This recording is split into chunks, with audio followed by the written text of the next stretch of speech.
Hello guys, welcome to the day 3 of CFA Prep with me, and today without any delay, if you have liked the previous 2 days videos, do subscribe the channel if you haven't already, and in case you haven't still watched it, go in the description, you will find the links, and let me assure you they are pretty insightful. So go ahead, before watching this day, make sure you have watched the day 1 and day 2. So we will start with day 3 right away. As usual, I have put down the questions which we will be taking today and where we left off in the last episode. So let's get to it. Okay, so the first question is, what is correlation coefficient? So remember, in the last video we talked about, if let's say we take two assets and both of them has some expected return, they will have an associated expected standard deviation, which is what the risk is all about on those assets. So if let's say we want to compare that, okay, when we are diversifying, right, when we are diversifying our portfolio, in what assets should we putting our investment? Always remember, they should not be perfectly positively correlated, which means the correlation coefficient between the two cannot be 1. So the question comes, what is the correlation coefficient? So okay, so let's say we have taken two assets, asset A and asset B. Both of them has respective standard deviation sigma A, sigma B. Okay, and let's say we have taken them in a proportion of weight A, weight B denoted by W A, W B. So how a normal standard variance formula will look like?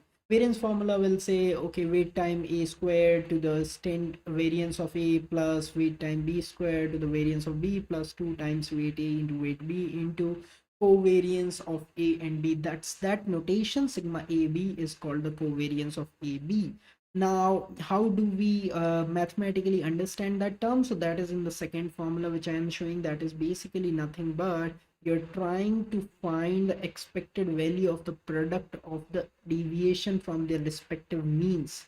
Okay, so x minus mu x into y minus mu y, and take the expected value around that. Now don't go into all those terminologies, and just try to see what that boils down to in other ways. So the same thing can be present in the third formula, where we have said that covariance of xy can be represented as some coefficient, which you can say correlation, into the respective standard deviations. Okay, so take the sigma A, sigma B, and here take the correlation coefficient. So that correlation coefficient just gives you an idea that how the two assets relate to each other. So for example, if the correlation coefficient is completely 1, means that okay, if one asset goes up by 5%, the other goes up by 5.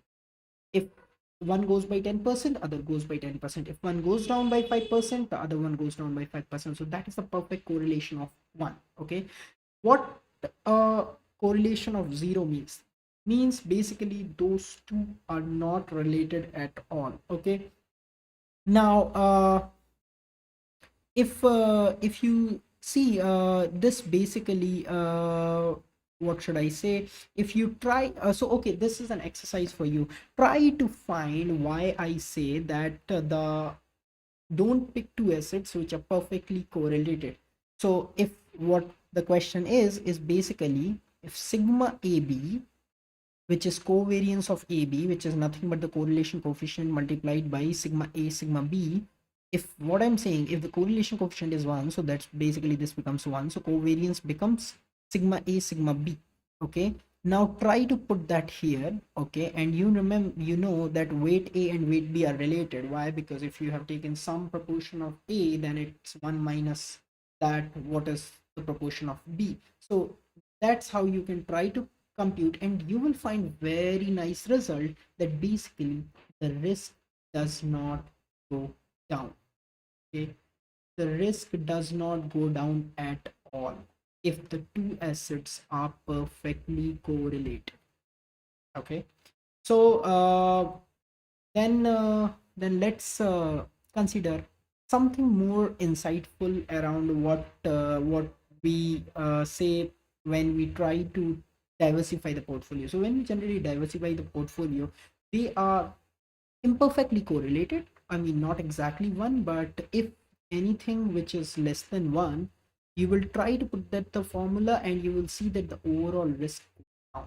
Okay, so that's very, very interesting, but I don't want to go into a lot of mathematical calculation. I would rather want you to show something with the help of graphs, which is very insightful and which gives it a lot interesting way to look at. So okay, so to go into the second question, how combined risk of the two assets is measured, it's basically that sigma p, which the formula which we have shown, that if you have two assets you can simply take the variance and the square root of that will be the standard deviation, but we will try to understand that more graphically now. And how combined mean of the two assets is measured. So okay, first I'll take the third question. So third question is simply, so what if we have taken like these two assets A and B, and if they are in a way proportion of W and WB, what do you think the expected return would look like? Simply it will be the weighted average of their respective return. So let's say one is giving 5% return, other is giving 10% return, and they are in the half ratio, then you just take that and the resultant expected would be 7.5%. So it's a simple weighted average. Now let's try to understand what happens when we try to put multiple assets with different risks, different returns, and try to diversify our portfolio. What does that look like? So let me try to put some graph, and that's where the whole interesting fun begins. And that's how we will answer question number. So we have already answered question 1, 2, and 3. Then we see, okay, what is effective frontier, what is capital allocation line, what is the indifference curve for an investor, and all these will be in one graph. So this is where the fun begins, guys. Watch it carefully and do let me know in comments in case anything becomes unclear. Gonna take some time, but we are going to make it nicer, understand it pretty clearly. And so if let's say the x-axis here represents the sigma, okay, so I'll try to see if I can draw it. Pretty sure, but I think I can do so. This is sigma, and this I'll just say as return. So just try to understand in this notation. This is risk, this is return. Okay, and now let's consider you have two assets. Okay, let's say asset A and asset B. Okay, so let me just try to put down something where the return and what should I say, sigma. Let's say for asset A,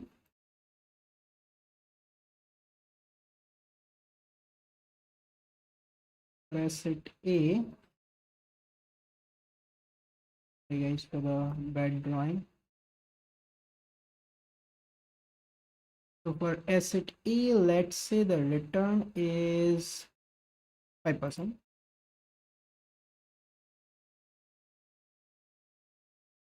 And let's say the standard deviation is also 5%. And for asset B, the return is 8%. And the standard deviation is, let's say, 10%. Okay. So, okay. So now we have taken two assets, one with a return of 5%, the standard deviation is 5%, the B which have higher return, but again if you get higher return you have to face higher risk, so the standard deviation for that is 10%. Now the idea is how we can think of it graphically. So if you try to understand this 8 comma 10, so let's say this is 10 and this is 8, let's say somewhere this is the point, okay, right? And then the other point where would be 5 would be somewhere here. Now try to understand if in my portfolio, so how do I draw this? Draw a circle here, a circle here. Try to understand the concept. If let's say in my portfolio I just take B, like entirely, nothing else, no diversification, just B. Okay, how will my return look like? Will be 8, okay, here, and the standard deviation would be 10 here. Now I see that I have another option where the return is less, which is 5, and the standard deviation is 5. So what if I mix like 10% of A and 90% of B, right? Then there will be somewhere in the point. So remember, I have given the weight, I have given you the standard deviation. So I can find the variance, right? From the formula which I just showed. Everything is known. WA is known, WB is known, sigma A is known, sigma B is known, and you can find the variance, okay? So you can find the corresponding standard deviation, okay? And then you can find the return because it's WA times return of A into WB plus WB times return of B. So you can find the expected return. Now, when we generally try to plot these graphs, what happens is that we find a global minima of the variance. When I say variance or here, let's say standard deviation, they will go line in line. So what will happen? The graph will always come like a sheet-shaped curve, something like that. Okay, we'll start from here and then we'll end here based on how much you're taking what. So for example, if you just take only A, it will be here. If you just take only B, it will be here, and in between there will be some point on this curve. Now answer this question: which part of the curve is better for an investor? Okay, so I'll mark one more point, which, think of it, is the minimum standard deviation is, let's say, this point. Okay, so which point do you think is important, whether this is this part, whether it's this part, or whether it is the complete part?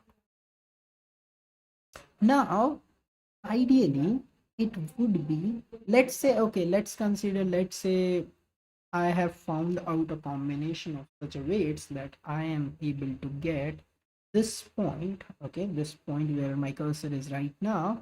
So at this much standard deviation, I'm getting this much return. But is that beneficial for an investor? No, because I've just shown mathematically that there will be a point, and if I adjust the weights, I can get at same amount of standard deviation. When I say same amount of standard deviation, it is the risk associated with the portfolio.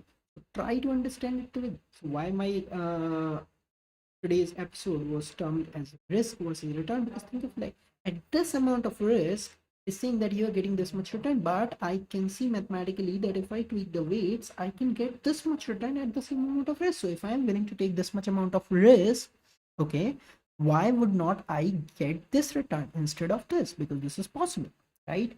And what if someone says, oh, why are you not taking the some return which is above this curve? Because that's not attainable with the assets and with the given standard deviation and the returns which we have, it's not attainable. So simply these points which are above this curve are unattainable. These points which are under this curve, let's say for example, somewhere I can land up into this, let's say I was getting at this point, at this much risk, I was getting this much return. So why not I go up till here where I'm getting the maximum return at this level of risk? And if I keep on increasing my risk level, let's say I keep on going to this side, I can gain more and more return.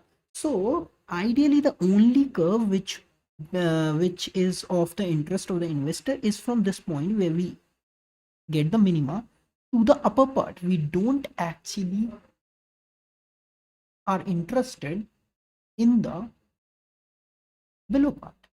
Okay, so this is called the variance curve, whereas the upper part is called the effective frontier. Okay, so that answers our fourth question: what is effective frontier? So it is this part of the curve which investor is interested into, because at a given level of risk, that tells that how you can gain the maximum return out of that portfolio, okay, which is consisting of right now two risky assets, A and B. Okay, so this is how the when you diversify, this is kind of a graph which investor tries to take help with. Now let's say then how do we decide that which point should we go ahead, and how much risk we are willing to take and all that? So again, that depends upon the investor and everything. But think of it like this: like you have been given two assets, like, okay, which is giving at 5% risk rate, 5% return, and 10 at a 10 standard deviation 8% return. But then if you are an investor, you would like to compare it with something, so that's where risk-free assets come into the picture, and that's where capital allocation line comes into play. What is capital allocation? So think of it like this. Let's say I'm an investor and I see that okay, these are two risky assets which I can potentially invest into, and what if I go ahead and put my money in the bank? Because that will come to my brain as a first thought, that let me see that without any risk the banks are risk free, and without any risk I can get at least something, so let me just compare it. But definitely, because that's risk free, and we all know that as the investors are always counting risk, so if it is a risk free, you are supposed to get low return. So let's say the bank is giving just 2%. Okay, so where do you think that point will lie? I'll give you like 2 seconds of the video and think of it. Where would the point lie? Okay, if you're able to figure that out, it's well and fine. If you I mean, congratulations. If you're not, it's okay, because we are learning here. So basically we are saying that it's a risk free, so no standard deviation, no risk at all, so it will be a point on this line, right? Because here sigma is 0, and because it's going to be very minimal, let's say only 2%, so it will be, let's say, somewhere here. Okay, so that's what bank is giving. Okay, that's the reason which I can potentially get. So let me just try to highlight this part again. This is the effective frontier. Okay, okay, so okay, so what we're saying, that the bank is giving now just 2%. Then how does an investor decide, like how does he end up into an optimal portfolio? How will he actually decide it? So what happens is that investor says, okay, what I'm going to do is I am going to put some amount into the risky assets and some amount into the risk-free assets, and I'm going to diversify even more.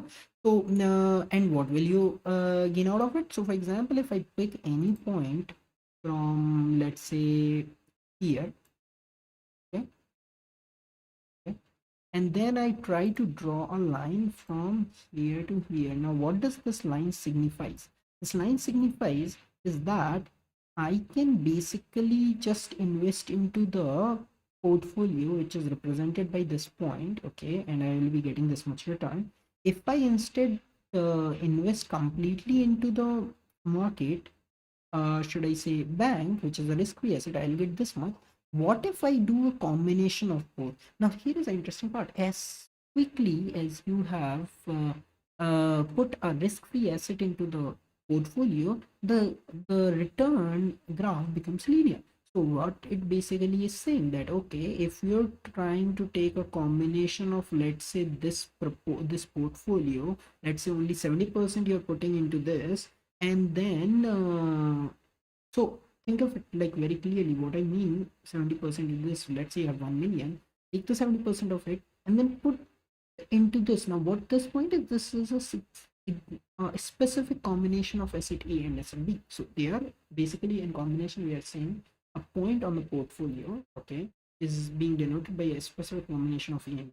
You're putting 70% of your entire thing in that ratio, and then 30% in the risk-free asset, and you will end up somewhere on this line. Okay, and that will be the so let's say you end up here, and try to understand it very clearly, because this is very specific detail. Let's say you end up somewhere here. So okay, you took like 70% into this, 30% into this, so you will be closer to this point, and then that will be your expected return. Okay, now so then investor will say, why this point? Why don't I choose even better? But if you're thinking that you, let's say, want to pick up a point, let's say somewhere even further away, think of it, how much risk is that incurring? So then if you invest 70% into that and 30% into this, the line will be joining and the overall risk will be more, and maybe the return is also more, but then you'll have to take that decision, that how much risk lover are you.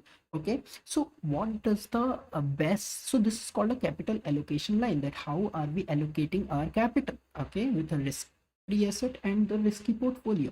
Okay, so this is a capital allocation line. So we have answered our fifth question as well, which is a capital allocation line. Now I would here itself wants to add one more, that what is capital market line. That's the interesting. And what is the market portfolio? So if you try to see,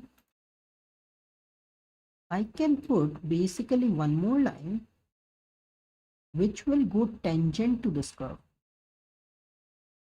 Okay, now this will be touching the effective frontier only at a particular point. Now that portfolio is again on the effective frontier, although the previous one which we were taking, so this one will have higher return but higher risk associated with it. But this is called that market portfolio, and this is called that capital market line, and it is the ideal case of a capital allocation line, that people will try to invest into a risk-free asset and the market portfolio. So this point is called the market portfolio. Again, we are taking a risky portfolio, but because that is the tangent point and it has a mathematical significance, why we are taking it a tangent, because the marginal increase in the return is highest because it is the tangent to the marginal increase in the risk. So this point is the optimal market portfolio for these assets. So what we as an investor are saying, that okay, I want to invest into this, but not the entire. I want to invest also in my risk-free asset. And now I can basically track down how my return will look like, because I'll land up somewhere into this line. Okay. Now again, the question will be there, that okay, you have figured out this effective frontier because you had all these details of the asset. So remember, if you have these details, that what is the expected return and what is the risk, you can figure out a effective frontier. Okay, if you know what is the interest rate you're getting from a bank or the risk-free asset, you can figure out this CML as well, because it's all mathematical, right? But then how will you figure out how much percentage you want to put into this market portfolio and the risk-free asset, right? Because the more I put into the market portfolio, the closer I will be here, the more risk I will be taking, the more return I will be getting. But if I keep going towards the risk-free asset, my return will go down, my risk will also go down. So that's where our final question get answered, that what is an indifference curve. So the indifference curves are basically dependent on the characteristic of an investor, that how much risk lover he is, or he or she is, or how much risk they want to get away from. Okay, so for example, for a normal investor, the indifference curves would look something like this.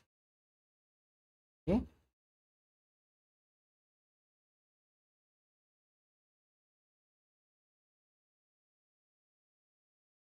okay, now what are these? Now these are basically the utility curves, or why they are called the indifference curve, because along a curve the utility doesn't change.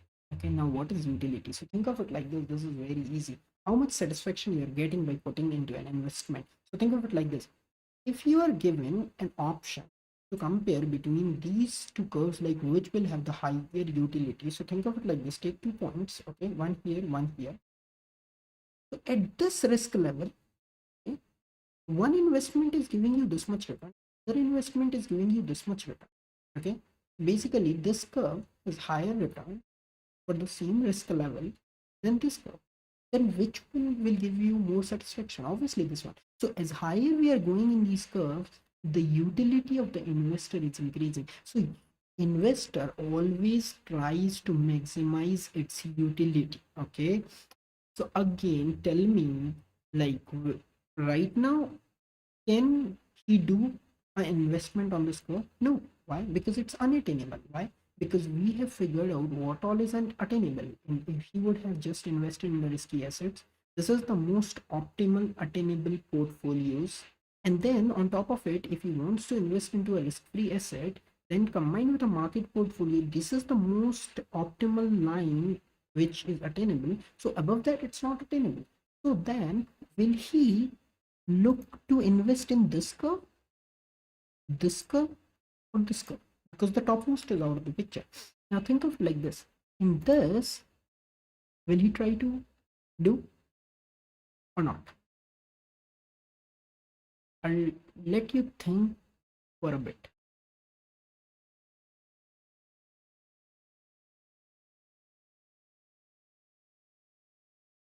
Because he would not, because he can get, so he would not in both of these, because if you see the highest attainable utility curve, like let's say he invested into this, right?